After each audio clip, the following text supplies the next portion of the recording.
Now a very interesting piece in this segment wherein we are talking of China versus India, people-centric growth in the new world order. So things have changed, countries have evolved, China is at a different pace, we are at a different pace altogether. So leading on, China has built scale through efficiency and centralization. India is leaning toward democratic innovation and people-first growth. Which model holds more promise for the future in comparison to China and India? See, China is one country which has planned things 50 years ahead of any other country, whether it is US, whether it is India, whether it is Russia, Right. whether it is Germany. Now, China has made a network of, say, supply chain or equipment or manufacturing or anything Right. across the entire world. Right. They have spread like a spider web.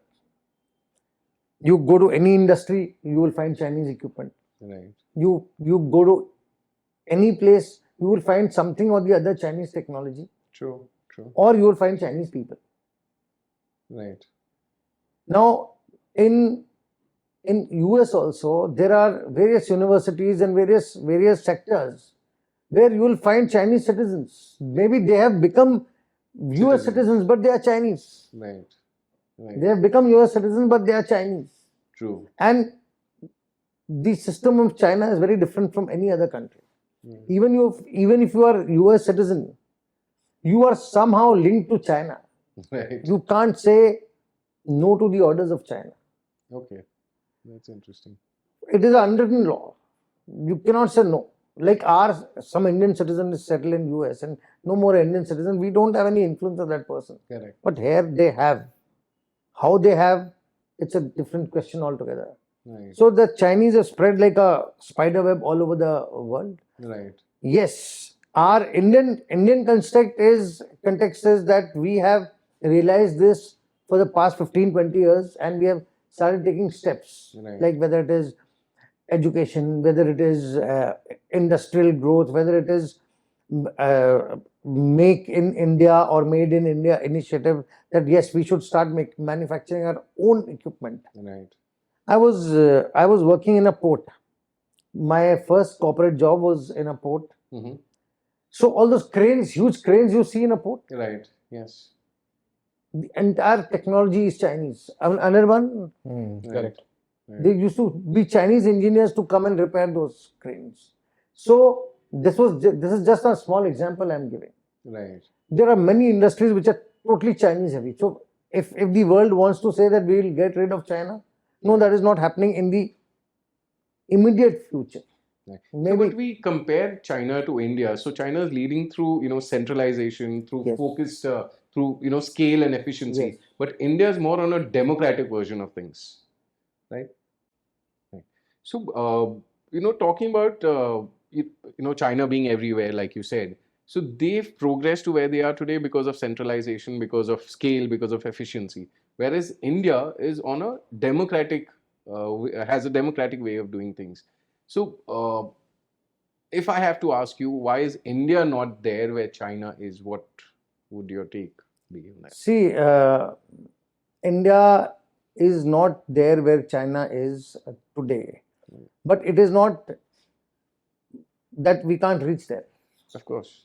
Of course. We are on the path. We are moving towards being the third largest economy. We've already become fourth largest, and we are getting focused. We are moving towards that direction, and we are getting there because we have started a lot of manufacturing units Right.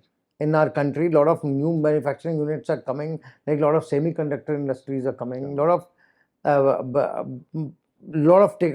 automobile industries are coming. Right. Now the thing is that our manufacturing is that we are not manufacturing all the parts. We are assembling them. They are Right. coming from various countries, most of all China. So we are yet to reach that level that everything is made in India. Right. It is not assembled. It will not happen in one day. It may take 15, 20, 30 years. Right. But we are focused and we are moving towards that. Yes, now, and the thing is that our our growth is a democratic growth, Correct. people-centric growth, because in a democracy, it's people first. Right. It is not the country first. Country is always first. Right.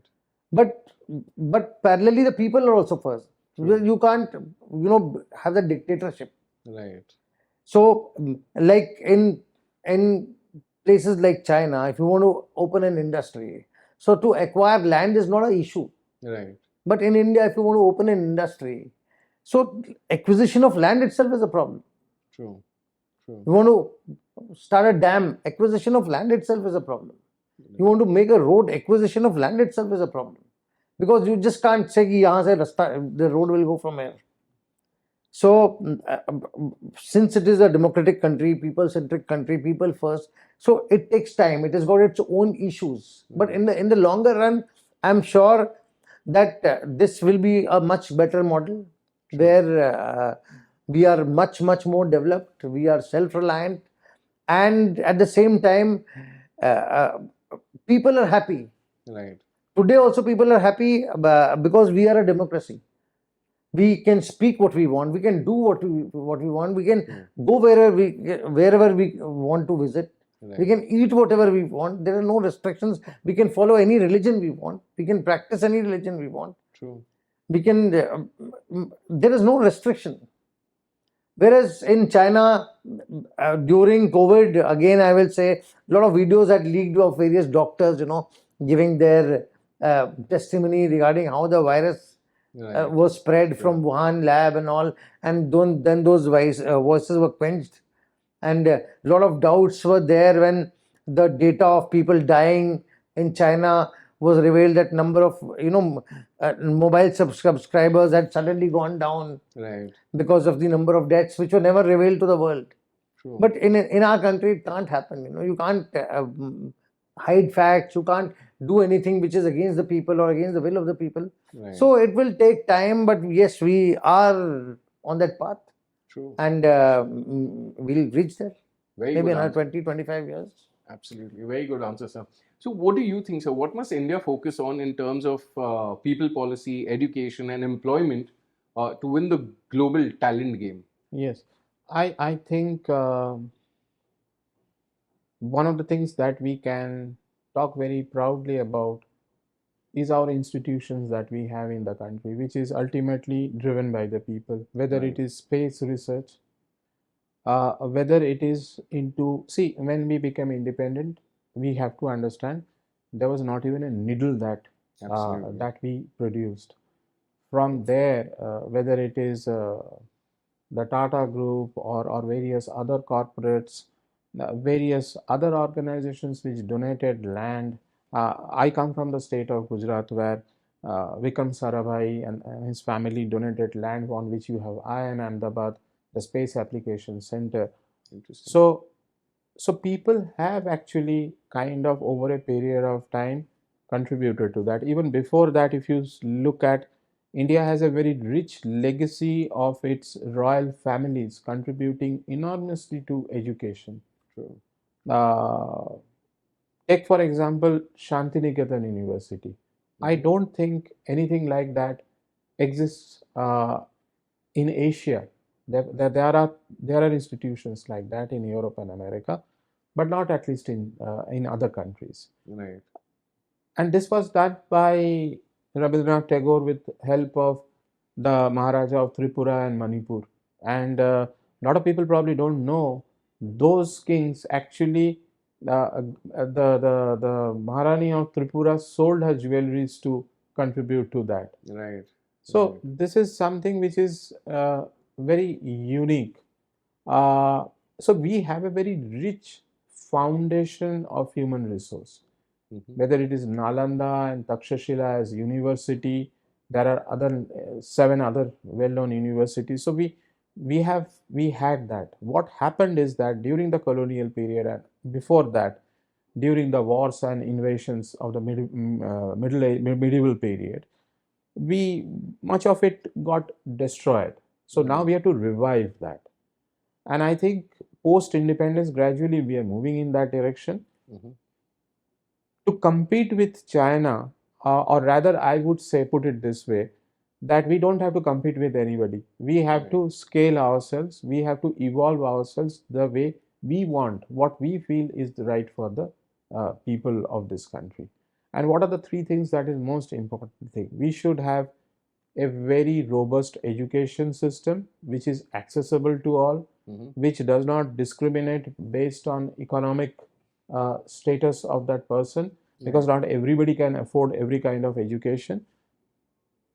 Second, and the most important, freedom to choose your journey, what career, what education that you want to pick up. And here I would like to point out that the Chinese model is very different, Right. which we do not need to kind of imbibe or compete with, because our model is very Very different. different. And we have got this 30 odd states and union territories, each one with its own talent. Right. See, Gujarat has got such brilliant commercial acumen. If Right. you travel east towards the country, if you go to Bengal and all, Bihar, they have got a different set of talent. Right. South has got enormous mathematical talent. True. Okay, now lot many people, the northern side of India, they have talent which is to do with the external marketing and communicating with your clients. Those Right. skills are there. So I'm just giving a broad sense of this background, because I feel that what we need to do, we need to develop the human resource base in terms of technological skills, mechanical skills. Why? And I completely agree with Rajiv that why manufacturing has not happened so far Mm-hmm. is partly because of the policies, in the sense that limitations that we had in terms of land and other things. Right. And the other thing that we had is, take for example, shipbuilding. China is dominating shipbuilding today. We are not a shipbuilding country. Whereas you see, we have a huge labor base which is coming from UP and Bihar, who can be easily taught metallurgy, who Right. have the physical strength to kind of do that kind of hard work, and we can become. So True. it's a mix of effort from the industry, the government, and everything. And I think we are in the right direction on this.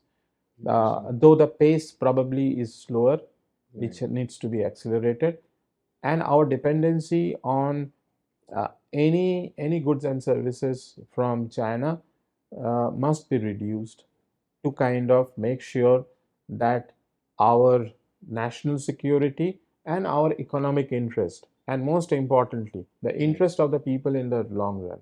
See, we are importing today even toys from China. True. The Diwali lamps, I realized it a couple of years back that they come from China. True. Now this is eating away jobs of so many people in this Very country. true. So once this is done, probably we will be able to. And we also need to have a certain amount of pride to buy goods and services which are Indian. Indeed.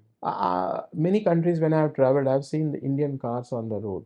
Right. So they are good cars, True. but we still probably want to buy something cheaper, or we want to kind of feel that something made abroad is probably technically better, which is not always the case. Right. So we also have to change, as a consumer, we have to change our mindset. And as far True. as the HR part of it goes, I think uh, Indian organizations need to focus deeply on capacity building in terms of what people can do, what new businesses that they can go into. And I think one thing that needs to kind of focused on is that we need to look beyond our country and expand outside the country. Right. And we need to make the people of that country uh, to kind of have a better engagement with them. True. There are close to 1 million Indians in America. There are so many entrepreneurs over there. There should be a kind of a process where people who have started their organizations over there, they get to collaborate with the Indian entrepreneurs and Right. do something around that. We can have a sovereign fund for the startups to jointly work with, collab with startups in Israel, Germany, or for that matter, any other country. Right. So there are multiple things that can be done, Yeah. and some of them are kind of directly to do with how we build capability so Mhm. that we are able to do all those. So that makes me ask you a question: Is Indian talent and on the global platform at risk, or is the perception wrong, or is the perception right? Where are we in that No, I spectrum? think if you look at the PW study, which is Right, a very kind of a worldwide accepted, Indian professionals are very highly respected. right. Okay. Okay. Uh, I can say it very um, openly that Indian professionals are trusted. Hmm. And since we, as Rajiv mentioned, that we come from a country which is much more democratic, and kind of we are very transparent about our system, people do not have any inhibition. Well, there will be some countries which we have difference with, and we may not be able to get along with, and they will have some reservation. But I'm talking by and large about North America, Europe, Middle East, or Southeast Asia, Hmm. even to a great extent in Africa.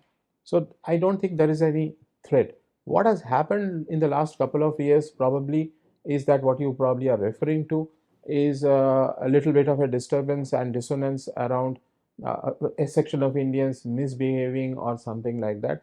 But Right. I think this is a part of the process of evolving as we try to learn ways of the other country, and Hmm. they kind of understand something about What us. is that? But yes, there is definitely a need to address those issues as well. Right, right, rightly said. Uh, any view on that, Bitsa? See, I would support Anirban, like small incidents like recently on the social media. You must have seen that one Indian woman had gone to US and stolen some things, and that Right, is blown out of proportion. right. It can be done by anybody. True. It Just can be India done got by highlighted. anybody. Shoplifting is done by Americans also. Right. More so, actually. Yeah, so just a case of shoplifting, one individual, that individualistic trait. She must be doing it in India also. So that has got nothing to do with Indians. Right, Ki all Indians are shoplifters. No. right, right. Well, can US give it in writing that none of the US people are ever caught in shoplifting in their country? True. So these are small incidents blown out of proportion, and since we are we are arriving there. We are We arriving are there. almost We are there, yes. almost there. We are the fourth largest economy, and we're going to be third largest. So there are a lot of forces which are not liking it. Right. So anything which can get the Indian name down is most welcome to be shown on the social media. And these days, any small incident happening, it can be sent all over the world within seconds. True. True. So these are negligible incidents just to get our name down, but we are a very powerful and a well growing country, and it is True. not only in words. We are actually We are we are there. We are there. almost We're there. actually almost there, and prosperity is coming in our country, and we are the going to be we are not going to be we are well known in the entire world. Our clout is there, and True. let us maintain that, and as well as remain humble as well in the world scenario, so that we are respected, which we have already gained We a are lot of excellent respect. in that. We are humble at the end I of would the day. just like to add what Rajiv used the word humble. I think why this is being Indians are being talked about. Right. There are two things I would like to point out. I think it is more within India that we are talking about what Indians are doing wrong in the Right. West. The West actually is behaving at it, or dealing with it in a very sensible way. Okay. This is my take on that. And the second part of it is that, uh, and why it is being talked about now, is the generation that traveled in the 80s and 90s. The standards that they created over there Right. is so high that many times I have heard my American friends and British friends telling that probably after the Irish and the Jews, it is the Indians who have done so well. They Right. have created such examples in their country. True. And so when our youngsters go down and they they see Indian kids behaving or Indian people behaving differently, why it is shocking for them is because they have a very high opinion about us. And I think this is something that Rajiv used the word humble. We need to Yeah. address this so that our reputation remains intact. True, true. So, very rightly said. Great perspectives into this section. India is at a very good stage right now. It's only preparing to go further and further with good governance, and we have leaders like you who are also contributing in shaping, the industry in its own way. So, thank you, Mr. Banerjee. Thank you, Mr. Ghosh, for Thank you. sharing your valuable and great insights in this podcast that we shot right now. Thank you, Thank you, Roshan. It Roshan. was Thank you. Thank you. wonderful. Right.